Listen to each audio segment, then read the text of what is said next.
so no problem no video here. What time? You don't know. I'm to show ya. This is my first. I'm to share case you want me to go to university. Yes. What are the chair? Neko. Neko. Repulare This is so embarrassing. Jesus. Don't go bow. Jesus. Oh my goodness. What is this?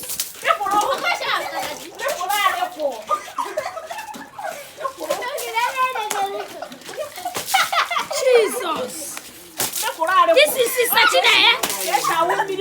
Apa ya bu Sister Chineye? Jide, say you put that miracle again. Put that miracle.